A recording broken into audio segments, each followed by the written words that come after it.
Welcome to my new Hindi teaching channel. आज कक्षा छठी का जो 14वां पाठ है वह है फूल, जिसे लिखा है दिनेश कुमार ने। उसे हम पढ़ेंगे। इसके प्रस्तुतकर्ता है धरित्री डेकर, टीजीटी हिंदी, जवाहर नवोदय विद्यालय दरंग, असम। तो पाठ को शुरू करने से पहले कुछ शिक्षण बिंदु देख लेते हैं कि क्या क्या हम इस पाठ में पढ़ने वाले हैं।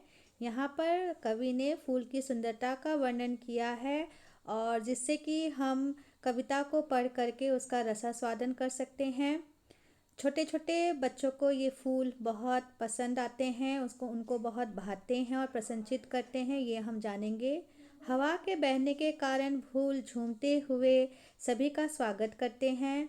फूल प्रत्येक ऋतु में प्रसन्न रहते हैं, जो मनुष्य को भी खुश रहने का संदेश देते हैं। रंग बिरंगे फूल बगिया को महकाते हैं और छोटे छोटे बच्चों की तरह सबको अच्छे लगते हैं। इस तरह फूल के माध्यम से जीवन में हमेशा प्रसन्न बने रहने की हमें इस कविता से सीख मिलती है। तो फूल पाठ को शुरू करने से पहले आइए कुछ उनके पर्यायवाची को भी जान लेते हैं। फूल के पर्यायवाची है, यानी कि उसको पुष्प, कुसुम, मंजरी, प्रसून, सुमन, गुल, पुहुप आदि भी कहते हैं। तो कविता इस प्रकार है। फूल। छोटी सी बगिया में देखो कितने रंग जमाते फूल, सबके मन को मोहक लगते हैं हंसते और मुस्काते फूल। जो भी बगिया में आता है सबको खूब रिझाते फूल, इधर भटकते उधर मटकते तनिक नहीं शर्माते फूल। तितली आती भंवरे आते सबको पास बुलाते फूल, ताथे ताथे नाच नाच कर मीठे गीत सुनाते फूल। सर्दी गर्मी और वर्षा में कभी नहीं घबराते फूल, झूम झूम कर मौज मनाते सबका मन बहलाते फूल। रंग बिरंगे प्यारे प्यारे बगिया को महकाते फूल, छोटे छोटे बच्चों जैसे सबके मन को भाते फूल। कवि दिनेश कुमार। तो इस तरह से हम लोगों ने कविता को पढ़ लिया है। तो आओ बच्चे, पाठ की शुरुआत करते हैं। सबसे पहले हम ये बात करना चाहते हैं कि फूल किसे नहीं अच्छे लगते। जिस तरह छोटे छोटे बच्चों को देखकर हम खुश हो जाते हैं, उसी तरह रंग बिरंगे फूलों को देखकर उदास व्यक्ति का मन भी प्रसन्न हो जाते हैं। फूल क्या क्या करते हैं, कैसे अपना रंग जमाते हैं और हमें कौन सा संदेश देते हैं, ये हम जानेंगे फूल कविता के माध्यम से, जिसे लिखा है दिनेश कुमार जी ने। तो फूल। छोटी सी बगिया में देखो कितने रंग जमाते फूल, सबके मन को मोहक लगते हैं हंसते और मुस्काते फूल। तो बगिया का अर्थ है छोटा बगीचा, रंग जमाने का अर्थ है प्रभावित करना, मोहक मतलब सुंदर लगना। तो इसका भावार्थ इस तरह है। छोटी सी बगिया यानी बाग। कवि कहते हैं कि छोटी सी बगिया में फूल जो है बहुत ही रंग जमाते हैं, यानी कि विभिन्न तरह के अनेक रंगों के फूल खिले हैं। इन फूलों ने सबको बहुत प्रभावित किया है, अपनी ओर आकर्षित किया है। फूलों के कारण ही बगिया भी सुंदर दिखाई देते हैं। हंसते और मुस्काते फूल सबके मन को मोहक लगते हैं या सबका मन मोह लेते हैं। खिले फूल की तुलना मनुष्य से की गई है। जैसे मनुष्य खुश और हंसते हैं, मुस्कुराते हैं, उसी प्रकार से यह फूल भी हंसते और मुस्काते हैं। कविता की अगली पंक्तियां हैं। जो भी बगिया में आता है सबको खूब रिझाते फूल, इधर भटकते उधर मटकते तनिक नहीं शर्माते फूल। रिझाना का मतलब है प्रसन्न करना। मटकना मतलब नृत्य की मुद्रा में सिर हिलाना। तनिक मतलब जरा सा। शर्माना मतलब लजाना। कवि का कहना है कि जो भी बगिया में आता है, चाहे वह बूढ़ा हो, जवान हो या बच्चे हो, सबको खूब रिझाते फूल यानी प्रसन्न करते हैं। जो यानी कि जो भी व्यक्ति बगिया में आता है, सुंदर सुंदर फूलों को देखकर प्रसन्न हो जाता है, सबका मन खिल उठता है।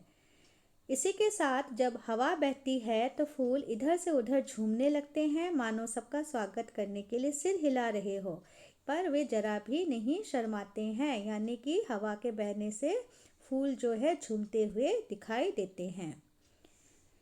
तितली आती भंवरे आते सबको पास बुलाते फूल, ताथे ताथे नाच नाच कर मीठे गीत सुनाते फूल। चाहे तितली हो या भंवरे हो, जो भी बगिया में आता है उन सबको फूल अपने पास बुलाते हैं, यानी कि रिझाते हैं। यानी कि तितली और भंवरे भी उन फूलों से आकर्षित होते हैं और उनकी ओर आते हैं रसपान करने के लिए। और ताथे ताथे नाच नाच कर सबको मीठे गीत सुनाते हैं, सबको प्रसन्न करते हैं। यानी कि ये भी गुनगुनाने लगते हैं फूलों को देख करके, उनका रस लेकर के ये भी खुश होकर झूम उठते हैं। आगे है, सर्दी गर्मी और वर्षा में कभी नहीं घबराते फूल, झूम झूम कर मौज मनाते सबका मन बहलाते फूल। सर्दी हो या गर्मी हो, वर्षा हो, चाहे कोई भी मौसम हो, फूल कभी नहीं घबराते हैं। वे झूम झूम कर मौज मनाते हैं, खुशी मनाते हैं और सबका मन बहलाते हैं और सबको खुश कर देते हैं। यानी कि कैसा भी मौसम हो, फूल हमेशा जो है खिला ही रहता है। वो हमेशा खिला हुआ ही और तरोताज़ा ही हमें दिखाई देता है।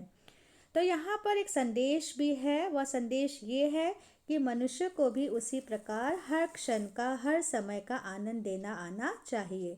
चाहे उसके जीवन में संकट क्यों ना आए, उन्हें घबराना नहीं चाहिए।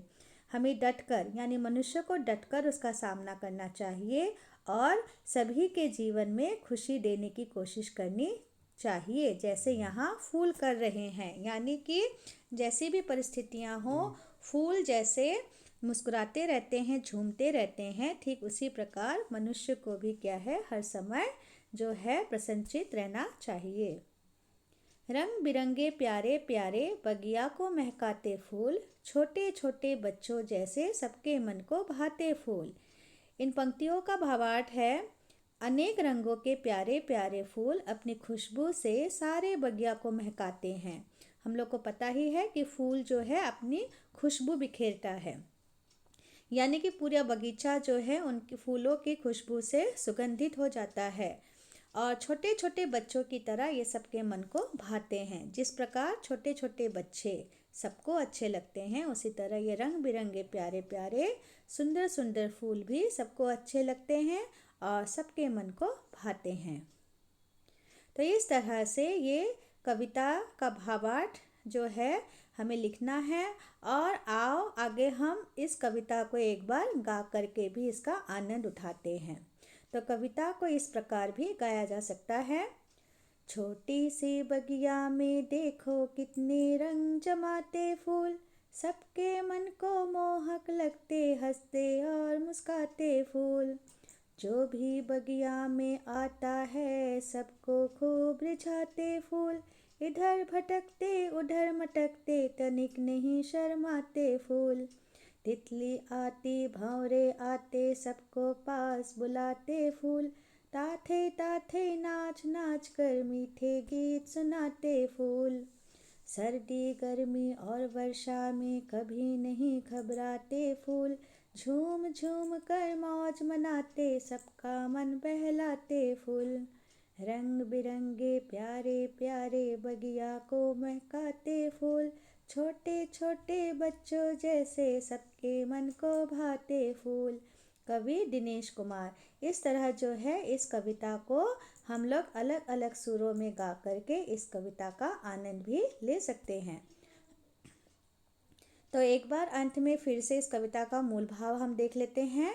प्रस्तुत कविता दिनेश कुमार द्वारा लिखित है। इस कविता में फूल की सुंदरता का वर्णन किया गया है। फूलों के कारण बगिया बहुत सुंदर दिखाई देती है। जो भी व्यक्ति बगिया में आता है, सुंदर सुंदर फूलों को देखकर प्रसन्न हो उठता है। हवा के कारण इधर उधर झूमते फूल ऐसे लगते हैं मानो वे सबका स्वागत करने के लिए सिर हिला रहे हो। फूल प्रत्येक ऋतु में प्रसन्न रहते हैं, वे हमें भी यही संदेश देते हैं। रंग बिरंगे प्यारे प्यारे फूल बगिया में छोटे छोटे बच्चों की तरह सबको अच्छे लगते हैं। और अंत में इसका संदेश भी देख लेते हैं। इस कविता में कवि ने फूल की सुंदरता का वर्णन कर हर मौसम का, यानी परिस्थितियों का सामना करके खुश और प्रसन्न रहने और दूसरों को भी प्रसन्न रखने की बात कही है। फूलों की तरह ही हमें भी हर वक्त खुश रहना चाहिए, यही संदेश फूल हमें देते हैं।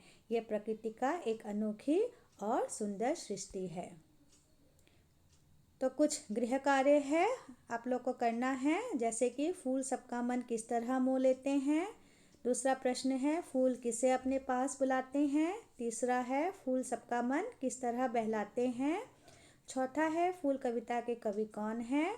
और पांचवा है पाठ में निहित संदेश बताओ। तो इस तरह से इस कविता को पढ़ करके समझ करके इनके उत्तर लिखने हैं। रचनात्मक कार्य के अंतर्गत फूल कविता से मिलती जुलती कोई भी एक स्वरचित कविता लिख सकते हैं।